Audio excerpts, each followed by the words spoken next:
नमस्कार श्रोताओं, आप सुन रहे हैं हेलो हल्द्वानी 91.2 एफएम, आपका अपना सामुदायिक रेडियो स्टेशन, जहां आपको मिलती हैं ज्ञानवर्धक और रोचक जानकारियां। मैं हूं डॉक्टर गीतांजलि और मेरे साथ मेरी सहयोगी मिस ज्योति मनराल। हम लोग department of management studies and commerce से हैं। आप सभी का हार्दिक स्वागत करते हैं। तो श्रोताओं, आज हम आपके लिए लेकर आए हैं एक बेहद महत्वपूर्ण और वर्तमान समय से जुड़ा विषय, जो कि है changing investment trends in India beyond gold. Means Bharat में निवेश की बदलती प्रवृत्तियां, सोने से आगे। लिसनर्स, आज हम बात करेंगे एक ऐसे विषय पर जो आज के समय में लगभग हर परिवार, हर युवा और हर इन्वेस्टर के लिए इम्पोर्टेंट बन चुका है। भारत में जैसे कि लंबे समय से गोल्ड को सेविंग और इन्वेस्टमेंट का सबसे ट्रस्टवर्दी माध्यम माना गया है, लेकिन आज बदलती इकोनॉमी, डिजिटल टेक्नोलॉजी और बढ़ती फाइनेंशियल अवेयरनेस के साथ निवेश के विकल्प भी काफी तेजी से बढ़ रहे हैं और बदल भी रहे हैं। साथ ही जैसा कि हम देख रहे हैं कि भारत अपनी जो गोल्ड रिक्वायरमेंट है उसका एक बड़ा पोर्शन इंपोर्ट करता है। जब गोल्ड इंपोर्ट बढ़ते हैं तो देश की जो फॉरेन करेंसी है उसका अधिक उपयोग होता है, जिससे फॉरेन एक्सचेंज रिजर्व पर काफी दबाव पड़ सकता है। और इसी कारण आज गवर्नमेंट और जो भी फाइनेंशियल इंस्टीट्यूशंस लोगों को एक ऐसे फाइनेंशियल इन्वेस्टमेंट ऑप्शंस अपनाने के लिए इंकरेज कर रहे हैं, जो न केवल बेहतर रिटर्न प्रदान करते हैं बल्कि देश की आर्थिक मजबूती में भी योगदान देते हैं। और आज के समय में कि लोग केवल फिजिकल गोल्ड तक सीमित नहीं है, बल्कि mutual fund, stock market, bonds, SIPs, digital gold और अन्य आधुनिक निवेश विकल्पों की ओर भी तेजी से बढ़ रहे हैं। और यही बदलाव भारत में इन्वेस्टमेंट लैंडस्केप को एक नई दिशा दे रहा है। लेकिन बदलते समय और नए इन्वेस्टमेंट ऑप्शंस के बावजूद गोल्ड आज भी लोगों की पहली पसंद बना हुआ है। आखिर निवेश की दुनिया में सोने को हमेशा इतना खास क्यों माना जाता है? मैम, आप कुछ बताएंगे इसके बारे में? हाँ, इंडिया में जब भी इन्वेस्टमेंट की बात होती है, सबसे पहले लोगों के मन में सोने का ही ख्याल आता है। Gold has always been considered a symbol of prosperity, security and tradition. बिल्कुल सही। चाहे कोई मैरिज हो या फिर फेस्टिवल हो या फिर फ्यूचर के लिए बचत की अगर बात हो, तो gold has been preferred investment options for generations. लेकिन आज का जो भारत है वो बदल रहा है और उसके साथ इन्वेस्टमेंट की जो प्रेफरेंसेस हैं वो भी लोगों की बदल रही हैं। पहले लोग सोचते थे कि इन्वेस्टमेंट का मतलब सिर्फ फिजिकल गोल्ड खरीदकर लॉकर में बंद कर देना है, चाहे मेकिंग चार्जेस और चोरी होने का डर हमेशा उनके ऊपर बना रहता था। लेकिन आज की जो नई जनरेशन का तरीका देखिए, वे सोने को लॉकर में बंद रखने के बजाय डिजिटल गोल्ड और गोल्ड ईटीएफ और अन्य डिजिटल माध्यमों से सोने में निवेश करना पसंद कर रहे हैं, जहां न केवल मेकिंग चार्जेस की टेंशन है और न ही किसी प्योरिटी का फिक्र है। डिजिटल गोल्ड का फायदा यही है, इसमें लिक्विडिटी बहुत इजी है और आप सिर्फ 100 रुपए में भी अपने मोबाइल ऐप से 24 कैरेट प्योर गोल्ड खरीद सकते हैं। यानी सोने की चमक भी बनी रही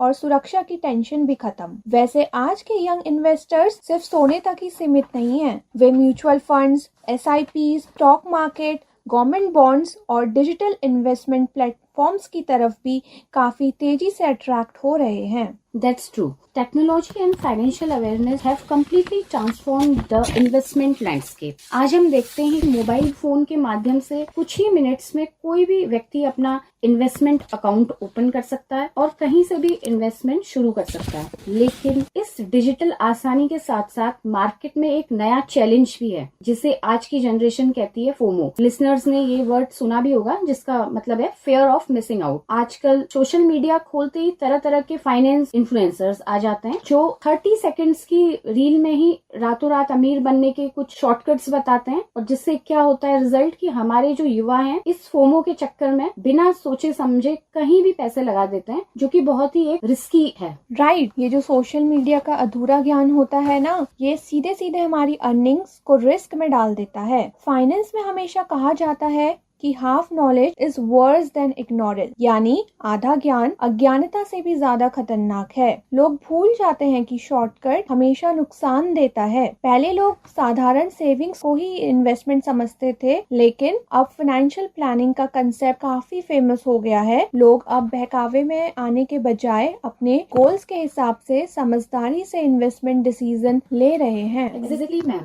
Whether it's children education buying a house, retirement planning or any wealth creation, people are now investing with a clear purpose. अगर आपको सच में रिस्क फ्री रहकर वेल्थ क्रिएट करनी है तो सबसे बेहतरीन और सेफ रास्ता है SIP यानी सिस्टमेटिक इन्वेस्टमेंट प्लान। SIP की सबसे खूबसूरत बात यह है कि ये आपके बजट पर अचानक कोई बड़ा बर्डन नहीं डालती। हाँ, एक और बड़ा बदलाव इसी SIP कल्चर का बढ़ना है। Small monthly investments are helping people build wealth systematically without putting a huge burden on their finances. अगर हम इसके मैनेजमेंट और टेक्निकल पॉइंट को समझें तो इसमें इन्वेस्टर्स को रुपी कॉस्ट एवरेजिंग का बेनिफिट मिलता है, जिससे मार्केट के अप्स एंड डाउन का असर अपने आप बैलेंस हो जाता है। डेफिनेटली, और यही रीजन है कि आज लाखों लोग म्यूचुअल फंड्स के माध्यम से कैपिटल मार्केट में भी सीधे पार्टिसिपेट कर रहे हैं। Earlier stock market investing was scene very risky and complicated,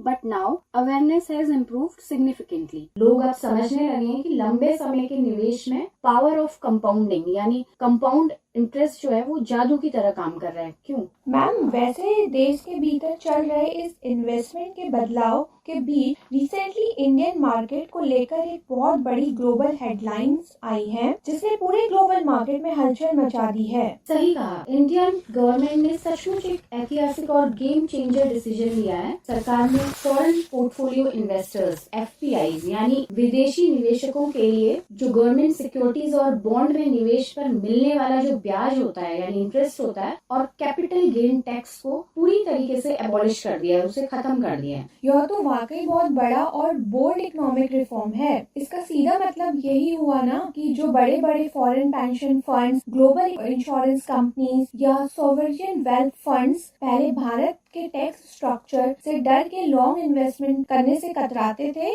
अब वे हमारे बॉन्ड मार्केट की तरफ बहुत तेजी से अट्रैक्ट होंगे। यस, एग्जैक्टली, तुमने इसका मेन पॉइंट बिल्कुल सही पकड़ा। इसके साथ ही रिजर्व बैंक ऑफ इंडिया ने भी फॉरेन इन्वेस्टर्स के लिए 15 इयर्स, 30 इयर्स और 40 इयर्स की लॉन्ग ड्यूरेशन के सोवरेन बॉन्ड शामिल करके इन्वेस्टमेंट के 5 नए रास्ते मीन्स की 5 न्यू पाथवेज खोल दिए हैं और इसमें निवेश की कोई अपर लिमिट भी नहीं रखी गई है। और इसका सबसे बड़ा प्रॉफिट यह होगा कि हमारी जो कंट्री के बड़े बड़े इंफ्रास्ट्रक्चर प्रोजेक्ट्स हैं जैसे हाईवे, एक्सप्रेसवे, रेलवे और कोई भी ऐसे बड़े रिन्यूएबल प्रोजेक्ट्स को पूरा करने के लिए दुनिया भर में एक बहुत बड़ी और स्थिर विदेशी पूंजी स्टेबल फॉरेन कैपिटल भारत में आएगी। हमारी इसी स्ट्रॉन्ग और फॉरवर्ड इकोनॉमिक पॉलिसीज का रिजल्ट है कि 29 मई 2026 तक हमारे देश का फॉरेन एक्सचेंज रिजर्व यानी $682.3 बिलियन के अब तक के सबसे हिस्टोरिक और रिकॉर्ड स्तर पर पहुंच गया है।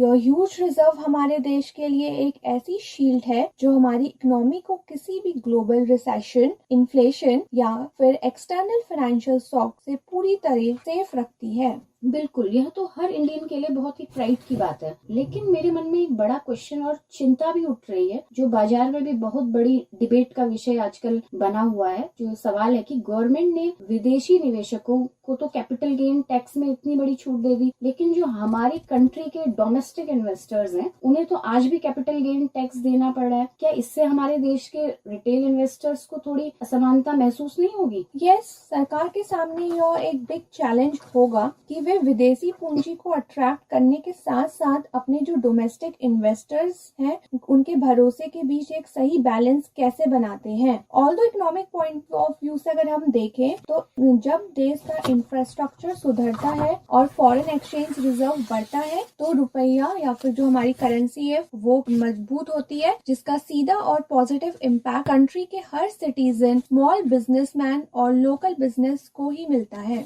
अच्छा, इन सब ट्रेडिशनल और ग्लोबल निवेशकों के अलावा आजकल कॉलेज के स्टूडेंट्स और इवन यंगस्टर्स में भी एक नया हॉट ट्रेंड सुनने को मिल रहा है जो कि है ग्रीन इन्वेस्टिंग। इस पर तुम्हारी क्या रिसर्च कहती है? ग्रीन इन्वेस्टिंग या जिसे हम ESG, environmental, social and governance investing भी कहते हैं, यह आज के दौर का सबसे जिम्मेदार और भविष्य का ट्रेंड है। इसका सीधा मतलब है ऐसी कंपनीज में पैसा लगाना जो सिर्फ प्रॉफिट नहीं कमाती बल्कि एनवायरनमेंट के अनुकूल काम कर रही हैं, जैसे इलेक्ट्रिक व्हीकल्स बनाने वाली कंपनीज, सोलर एंड विंड से जुड़ी कंपनियां या फिर जो वेस्ट मैनेजमेंट और रिसाइकलिंग पर काम कर रही हैं। ओके, यह तो बहुत ही प्रोग्रेसिव सोच है। यानी आज का जो हमारे जो यंगस्टर्स हैं सिर्फ अपनी बैंक बैलेंस मजबूत नहीं करना चाहते, वो ये भी देख रहे हैं कि उसका इन्वेस्ट किया हुआ पैसा इस अर्थ को क्लीन और ग्रीन बनाने में कैसे मदद कर रहा है या नहीं। ये बदलता माइंडसेट हमारे मार्केट को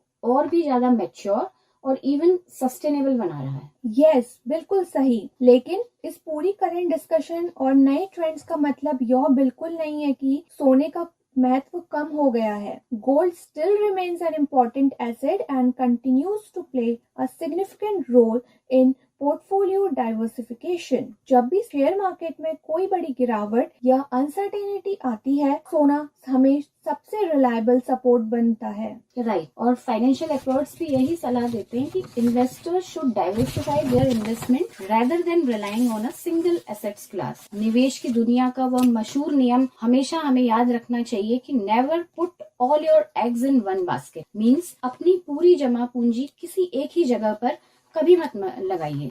यस, यानी समझदारी इसी में है कि हम ट्रेडिशनल इन्वेस्टमेंट्स और मॉडर्न इन्वेस्टमेंट ऑप्शन के बीच एक बैलेंस अप्रोच बनाएं। थोड़ा पैसा सोने में रखें सेफ्टी के लिए, और थोड़ा म्यूचुअल फंड्स और इक्विटी में लगाएं अच्छे ग्रोथ के लिए, और कुछ हिस्सा फिक्स डिपॉजिट या गवर्नमेंट बॉन्ड्स में रखें फिक्स रिटर्न के लिए। सही कहा। अ diversified portfolio not only reduces risk but also improves the chances of achieving long-term financial goals. तो listeners, बदलते समय के साथ निवेश के तरीके भी बदल रहे हैं, तो जरूरी है कि हम सही और रिलायबल जानकारी प्राप्त करें, अपनी जरूरतों को समझें और सोच समझकर निवेश करें।